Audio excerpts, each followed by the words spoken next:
Production and management. आज हम लोग चैप्टर नंबर 1 क्लास 8 के क्रॉप प्रोडक्शन एंड मैनेजमेंट के बारे में पढ़ेंगे। Then let us we start. चलिए स्टार्ट करते हैं। As we know that there are 3 basic necessities of our life. जैसा कि हम लोग जानते हैं कि हम लोग के जीवन के लिए 3 चीज़ बहुत ही ज़्यादा ज़रूरी होती है। They are food, shelter and clothing. ये खाना, घर और कपड़ा है। But in all of this 3, food is the most important thing that all organisms like green plants and animals including humans also need for survival on the earth। मतलब कि ये तीनों चीज़ में रोटी, खाना, घर और कपड़ा में, ये तीनों चीज़ में सबसे ज़्यादा इम्पॉर्टेंट थिंग जो है वह है food.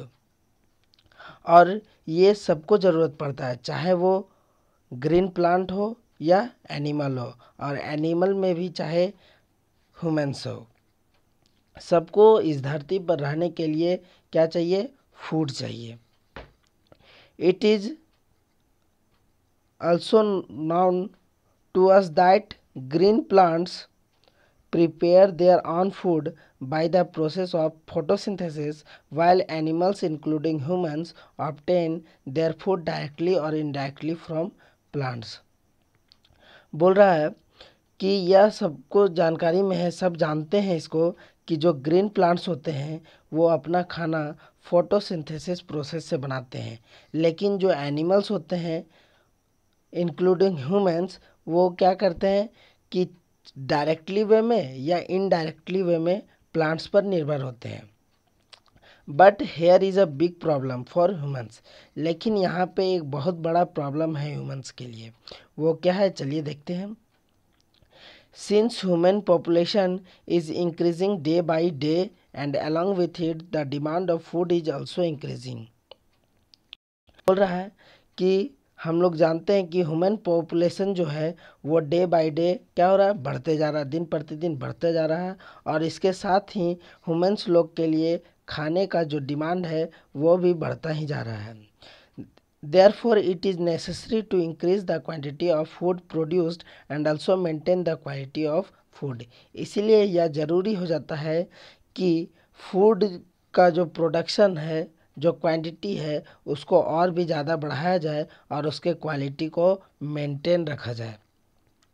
To fulfil their under increasing demand, crops are grown by agricultural process. बोल रहा है कि जो इंक्रीजिंग डिमांड हो रहा है, बढ़ता हुआ डिमांड को फुलफिल करने के लिए क्रॉप्स का प्रोडक्शन किया जा रहा है, क्रॉप्स को लगाया जा रहा है, फसल को लगाया जा रहा है बाई एग्रीकल्चरल प्रोसेस के द्वारा खेती किया जा रहा है। दैट मीन्स हम लोग सीधा सीधी समझ सकते हैं कि फसल का खेती किया जा रहा है ताकि जो बढ़ता हुआ फूड का डिमांड है उसको मेंटेन किया जाए। It is also known as farming, और एग्रीकल्चरल प्रोसेस को हम लोग फार्मिंग के भी नाम से जानते हैं। So let us start to understand this chapter very well. तो चलिए अब इस चैप्टर को और भी अच्छे तरीके से समझते हैं। सबसे पहला टॉपिक है क्रॉप्स। तो आइए समझते हैं क्रॉप्स क्या होता है। The plants of the same kind that are cultivated at one place on a large scale is called a crop. बोल रहा है सेम काइंड का प्लांट जो कि एक प्लेस पे लगाया जाए और वो भी बहुत बड़े पैमाने पर। फिर से समझिए, एक प्लेस पर बहुत ही बड़े पैमाने पर लगाया गया सेम तरह का पौधा को ही हम लोग क्या कहते हैं? क्रॉप कहते हैं। एग्जाम्पल क्या हो जाएगा इसका? All the plants of wheat grown in a field are called wheat crop. और क्या हो जाएगा एग्जाम्पल? तो जितना भी प्लांट लगाया गया है वेट का, गेहूं का, एक फील्ड में, उसको क्या कहेंगे हम लोग? Wheat crop. इसी तरह से अगर हम लोग पेडी का प्लांट्स एक बड़े फील्ड पे लगाते हैं तो उसको क्या कहेंगे? पेडी क्रॉप। यहाँ आप देख सकते हैं वेट क्रॉप, ये बहुत बड़े पैमाने पर लगाया गया है, और यहाँ पे है पेडी क्रॉप जो कि बहुत बड़े पैमाने पर लगाया गया है एक ही फील्ड में, है ना। नेक्स्ट जो पॉइंट है इसमें वो बोल रहा है the plants which are grown at home और on small scale of area are not said to be crop. बोल रहा है जो प्लांट घर में लगाया जाए या बहुत ही छोटे पैमाने पर लगाया जाए उसको हम लोग क्रॉप नहीं कर सकते हैं। क्लियर। नेक्स्ट है basic categories of crops. Crops का बेसिक कैटेगरीज क्या क्या होता है आइए देखते हैं। बोल रहा है there are 3 basic categories of crops which are as follows. Crops का जो बेसिक कैटेगरी होता है वो 3 तरह का होता है। उसमें सबसे पहला cereals, second number vegetables and third number fruits है। नेक्स्ट जो पॉइंट है वो है हमारा सीरियल्स। तो समझते हैं सीरियल्स क्या होता है। The edible components of any cultivated grass are called cereals. बोल रहा है कल्टिवेटेड ग्रास जो घास टाइप में होता है और उसका जो एडिबल कंपोनेंट होता है उसको हम लोग क्या बोलते हैं सीरियल। सीरियल को हिंदी में अनाज भी हम लोग बोल सकते हैं। और अनाज में क्या क्या हो जाएगा, पेडी, वेट, कॉर्न और बहुत सारा चीज़। यहाँ पे आप देख सकते हैं पेडी और वेट और कॉर्न। नेक्स्ट है हमारा vegetable. Any part of the plant which is consumed by humans as food is called vegetables. As food is called vegetable. बोल रहा है प्लांट का कोई भी पार्ट जिसको ह्यूमंस के द्वारा कंज्यूम किया जाता है, खपत किया जाता है, उसी को हम लोग क्या कहते हैं वेजिटेबल के नाम से जानते हैं। एग्जाम्पल क्या हो जाएगा, lady finger, cabbage. Lady finger means भिंडी, ये देख सकते हैं आप, ये है भिंडी का पौधा।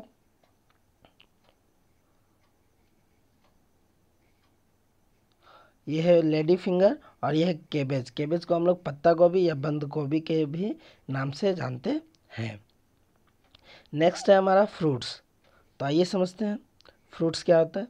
The seed bearing structures of flowering parts are called fruits. बोल रहा है प्लांट्स का जो फ्लावरिंग पार्ट होता है, प्लांट्स का जो फ्लावरिंग पार्ट होता है उसमें सीड होता है, और उसी सीड को हम लोग किस नाम से जानते हैं, फ्रूट के नाम से जानते हैं। एग्जाम्पल में गुआभा, वाटरमेलन, ईटीसी। ये देखिए गुआभा है और ये है वाटरमेलन। नेक्स्ट टॉपिक है एग्रीकल्चर। एग्रीकल्चर क्या होता है आइए समझते हैं। एग्रीकल्चर को हम लोग फार्मिंग भी कर सकते हैं। एग्रीकल्चर को फार्मिंग भी कर सकते हैं। The process of growing crops on a large scale is called agriculture. बोल रहा है एग्रीकल्चर एक ऐसा प्रोसेस है जिसके द्वारा हम लोग क्रॉप्स को क्या करते हैं, लगाते हैं बहुत बड़े पैमाने पर, उसी को एग्रीकल्चर या फार्मिंग के नाम से जानते हैं। Like a plant which is grown in a pot at home is not said to be agriculture. बोल रहा है जैसे कि हम लोग एक प्लांट लगाते हैं घर में एक गमला में, तो गमला में जो प्लांट लगाते हैं घर पर उसको हम लोग एग्रीकल्चर में नहीं बोल सकते हैं कि वहाँ पे एग्रीकल्चर हो रहा है, खेती हो रहा है। नेक्स्ट है हॉरिकल्चर। हॉरिकल्चर क्या होता है, तो हॉरिकल्चर एक प्रोसेस है, ठीक, जिसमें हम लोग क्या करते हैं फूड्स को ग्रो करते हैं और वेजिटेबल प्लांट्स को ग्रो करते हैं, है ना। The process of growing fruits and vegetable plants is called horticulture. इसी को किस नाम से जानते हैं, हॉरिकल्चर के नाम से जानते हैं। तो अब है टाइप्स ऑफ क्रॉप्स। देखते हैं कितने तरह के होते हैं क्रॉप्स। हम लोग वहाँ पे पीछे हम लोग पढ़े थे बेसिक काइंड्स ऑफ क्रॉप्स, यहाँ पे पढ़ेंगे टाइप्स ऑफ क्रॉप्स जो स्टैंडर्ड है। क्या होता है इसमें 3 तरह का होता है, खरीफ, रबी और जेड। तो आइए एक एक करके देखते हैं क्या क्या होता है खरीफ, रबी और zaid. Kharif crops. The crops that are grown in rainy season during the month of June to October are called kharif crops. बोल रहा है कि वैसा क्रॉप्स जो रेनी सीजन में मीन्स बरसात का सीजन में उगाया जाता है। और किस महीने में? तो जून से अक्टूबर के महीने में उगाया जाता है। उसी को किस नाम से जानते हैं? खरीफ क्रॉप्स के नाम से जानते हैं। इसका एग्जाम्पल पेडी धान, मेज मकई और शुगर केन गन्ना, सोयाबीन और ग्राउंडनट जिसको हम लोग मूंगफली के नाम से भी जानते हैं। ये सब जितना है वो खरीफ क्रॉप्स का एग्जाम्पल है। This crops are sown in beginning of rainy season in June and July। बोल रहा है ये सब जो क्रॉप्स होते हैं, खरीफ क्रॉप्स जो होते हैं, वो रेनी सीजन के स्टार्टिंग में लगाए जाते हैं, बोया जाता है। उसका बीज जो है खरीफ क्रॉप्स का, वो रेनी सीजन के स्टार्टिंग में बोया जाता है। जनरली इसको जून और जुलाई के बीच में लगाया जाता है। This crops are harvested during the month of September October, that means at the end of rainy season.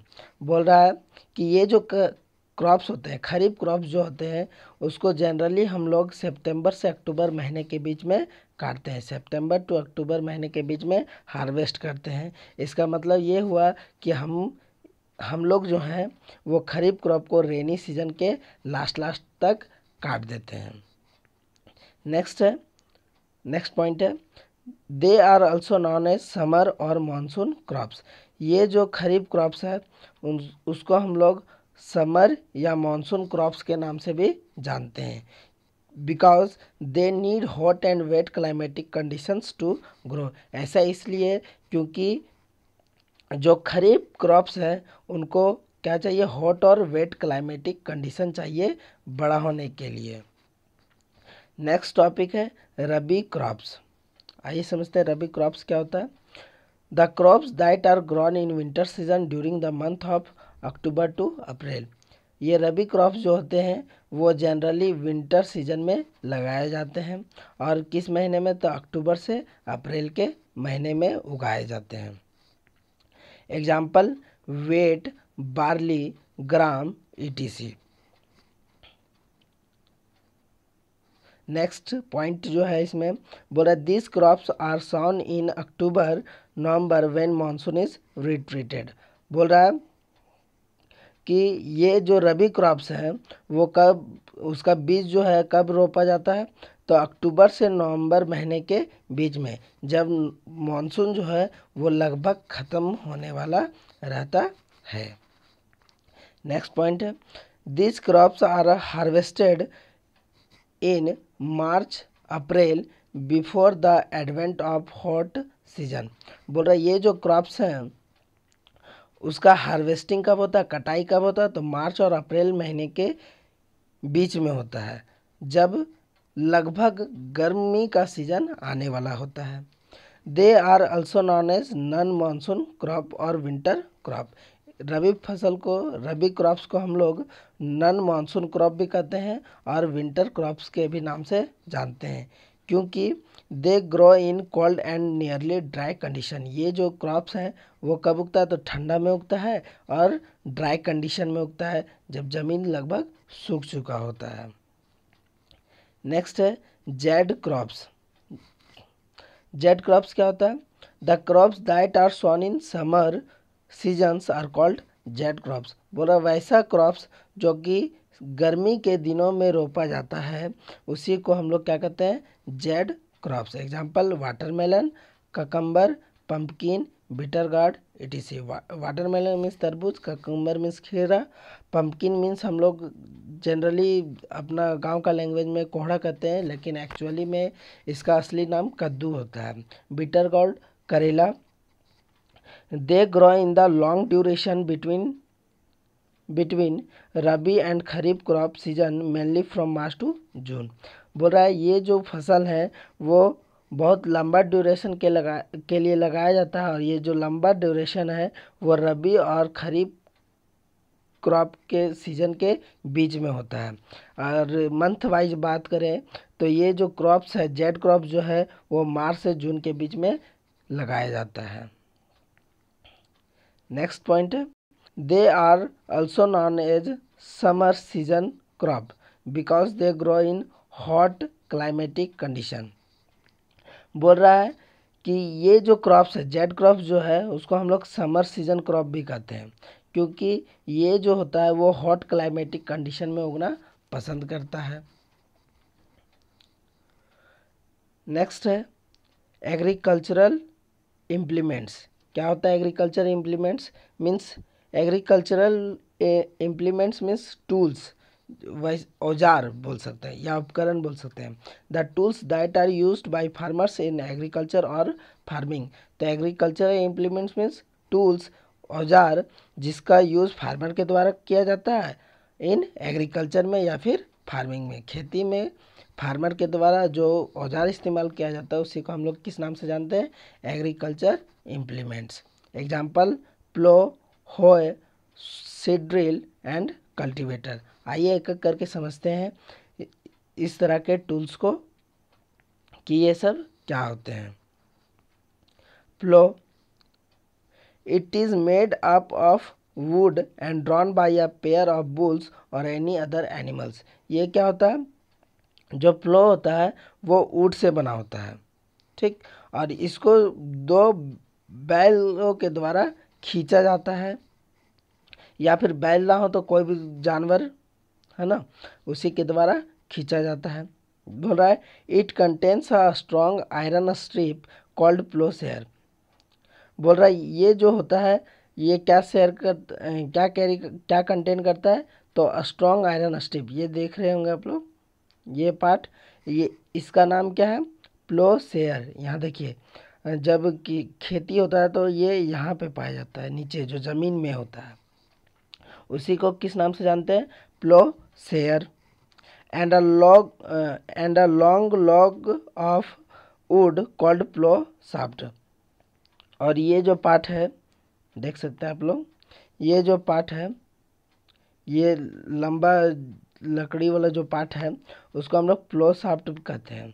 देखिए ये पार्ट, यहाँ देख सकते हैं, ये पार्ट जो है उसको किस नाम से जानते हैं? प्लो शाफ्ट के नाम से जानते हैं। There is a on one end and another handle is attached to a beam placed on bull's neck. This can easily be operated by a pair of bulls or any other animals. बोल रहा है कि जो प्लो होता है उसका एक and जो होता है वो हम लोग क्या करते हैं? वो हम लोग देखिए इस पार्ट को हम लोग क्या करते हैं? एक लकड़ी की सहायता से बैल का गला में बांध देते हैं, और दूसरा जो होता है उसको हम लोग ड्राइव करते हैं और उसको क्या करते हैं? डायरेक्शन देते हैं बैलों को, और उससे फिर क्या करते हैं? प्लो से हम लोग खेत जोतते हैं। क्लियर?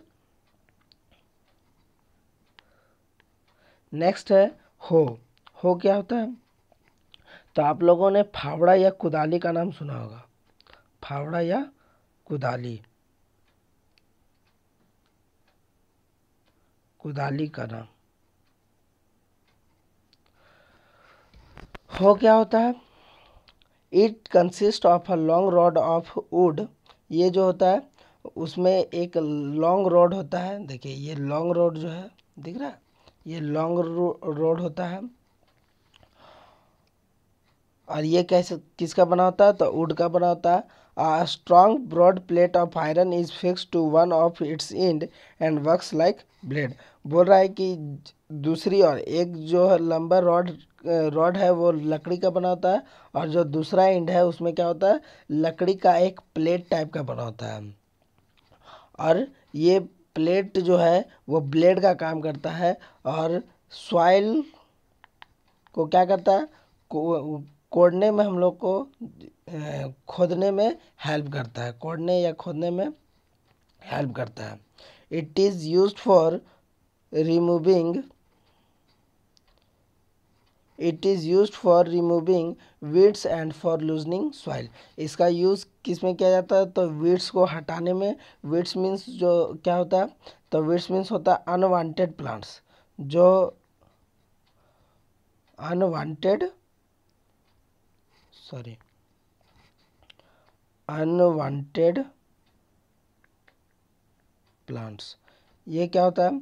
तो जब हम लोग मेन क्रॉप्स लगाते हैं तो उसके साथ बहुत सारा अनचाहा पौधा उग जाता है। इसी को हम लोग किस नाम से जानते हैं? वीड्स को के नाम से जानते हैं। और ये जो वीड्स है उसको हटाने का ज़रूरत पड़ता है, तो हम लोग ये होग की मदद से क्या करते हैं? उस वीड्स को हटाते हैं। या फिर हम लोग क्या करते हैं? इसकी मदद से जो सॉइल है उसको लूज करते हैं, दैट मीन्स उसको कोड़ के उसको मिट्टी को हल्का करते हैं। नेक्स्ट है सीड ड्रिल। सीड ड्रिल क्या होता है देखते हैं। It is used for sowing seeds. इसका यूज़ हम लोग कहाँ करते हैं? तो सीड को बोने में करते हैं। In a seed drill an iron tube with funnel. बोल रहा है सीड ड्रिल में क्या होता है? एक आयरन ट्यूब होता है, ये दिख रहा होगा, यहाँ देख सकते हैं आप। ये जो है वो एक आयरन ट्यूब है, और उसके ऊपर में क्या लगा होता है? तो कीप टाइप का लगा होता है, ऐसे कीप टाइप का होता है। और फिर इसमें क्या करते हैं हम लोग कि सीड डालते जाते हैं, और क्यारी, जो मिट्टी का क्यारी बना होता है, उसमें सीड को हम लोग बोते जाते हैं।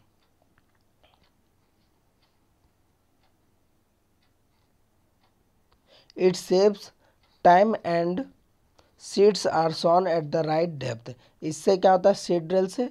तो सीड ड्रिल जो है हम लोग का टाइम को सेव करता है, और क्या करता है? जो सीड है वो सही डेप्थ में जाकर, सही गहराई में जाकर, मिट्टी में सही गहराई में जाकर के, हर बार बराबर बराबर गहराई में जाकर के क्या करता है? इसका डेप्थ में जाकर के अच्छा से इसको बो देता है। और ये जो है वो एफिशिएंट मेथड है, मीन्स बहुत प्रभावी मेथड है सीड को बोने के लिए। और जब सीड जो है वो एक डिज़राइबल डेप्थ में अगर उसको बोया जाएगा तो फिर क्या होगा? वो जो सीड है वो अच्छा से उगेगा और काफ़ी अच्छा फसल देगा। नेक्स्ट है कल्टीवेटर। कल्टीवेटर क्या होता है? तो ये कल्टीवेटर प्लो के जैसा है, लेकिन इसको क्या करते हैं हम लोग? ट्रैक्टर के साथ अटैच कर देते हैं, और ये भी क्या क्या करने में यूज़ आता है? तो फील्ड को प्लोइंग करने में, खेत को जोतने में काम आता है। इसी को हम लोग कल्टीवेटर के नाम से जानते हैं। It saves the time for preparation of soil. ये क्या करता है? हम लोग का टाइम को बचाता है सॉइल का प्रिपरेशन करने में। देखिए कोई भी अगर फसल हम लोग लगा रहे हैं तो सबसे पहले उसका सॉइल में क्या करना होगा? लूज़ करना ज़रूरी होगा। तो सॉइल का लूजनिंग में, सॉइल का प्रिपरेशन में ये क्या करता है? बहुत हम लोग का मदद करता है और टाइम बचाता है, और जो लेबर का एफर्ट जो होता है, जो बल होता है, उसको रिड्यूस करता है, कम करता है। और इस तरह से इस वीडियो का पार्ट 1 समाप्त होता है। अगर आपको ये वीडियो अच्छा लगे तो सब्सक्राइब करें स्टडी विथ नीलेश चैनल, और लाइक और शेयर ज़रूर करें। Thank you. मिलते हैं नेक्स्ट वीडियो में।